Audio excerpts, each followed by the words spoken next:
Due to the fact that the 90s and early 2000s were my formative gaming years, I've come to expect certain things when it comes to demos. I bring that up because back then I could get an endless number of hours from a demo, whether it was with the early PS1 demos that allowed me to play games over and over again, or one of the demos for Half-Life. What I liked about demos back then is that to an extent, they could be broken. I could find ways to prolong the demo and see parts of the demo that I wasn't meant to see, or I could take my time and artificially add more time to it. When comparing the Invincible demo to the demos of back then, it was nothing like that. To sum it up, it was much shorter than I expected. It was around 30 minutes long, and the fact that it doesn't represent the final result left me wondering how the final product will be. Seeing as how it's a first-person walking simulator with sci-fi elements, I don't expect the final product to be drastically different when it comes to its art style or gameplay.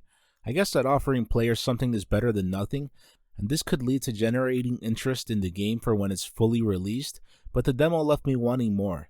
I'd say that's both good and bad. There were many positives that I found myself enjoying throughout the demo, and the saying, "always leave them wanting more," comes to mind. I liked how it looked, and it reminded me of the 1950s pop art that's featured in the Fallout franchise. I don't want to mislead people by having them think that this game will be enjoyed by Fallout fans, but I still consider it a good thing that there are visual similarities when it comes to both games. The game looks good, but I thought it was strange how the doors/entrances at your base camp were really low. I jokingly thought to myself, you're either a giant or the doors are meant to come off that way. It's possible that this was done intentionally, maybe to match sci-fi visuals that have been seen in movies or other visual mediums, but that was still something that stood out to me for the wrong reasons. I know that's me just nitpicking, but it's worth bringing up because those small details clash with the overall futuristic setting.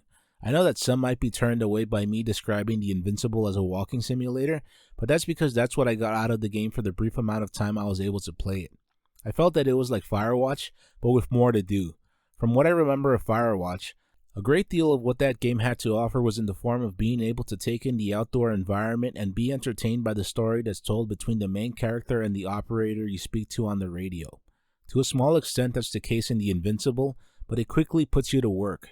Whether it was examining a team member that seemed out of it, trying to get a robot which happened to look pretty similar to the one from Lost in Space up and running, or finding an antenna to reconnect the signal between you and off-world communications. Some might feel that there really wasn't much to these activities, but I still enjoyed what they had to offer. What bothered me was when I felt that the demo didn't allow me to take things in.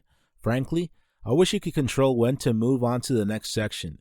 Not only did this occur in-game, but also during some of the scenes/text screens that played on prior to starting to play. I felt that they moved on pretty fast, and I would have liked to have had more control over that. Besides the visual aspects of the Invincible and some of its gameplay elements, I was fond of its music.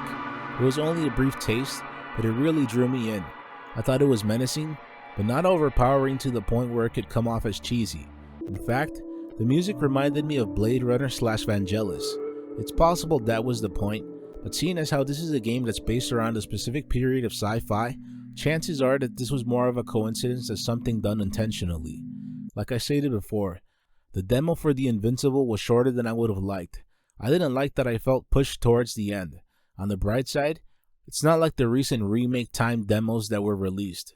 I know that I can start up this demo and try to get more out of it, but based on how things went my first time around, I don't think that's necessary. What I do know is that despite its short length and feeling like I was being rushed by it, I'm still interested in giving the full product a try. I'd like to experience more of these classic sci-fi visuals, the music that reminds me of a movie that's dear to me, and I want to see how the story that was introduced plays out. I'm not exactly sure what I should say when it comes to whether or not it's worth recommending this demo. I feel like some would get a similar experience by watching a trailer for the game, but if anything that I've discussed stands out to you, feel free to give it a try. So, what are your general thoughts when it comes to demos? Should they allow you to freely roam around, or should it be a tightly curated experience? Are there any past demos that have stood out to you for one reason or another? If so, bring them up in the comments section. If you enjoyed this content, please feel free to like, comment, subscribe, and share. Thank you very much for watching.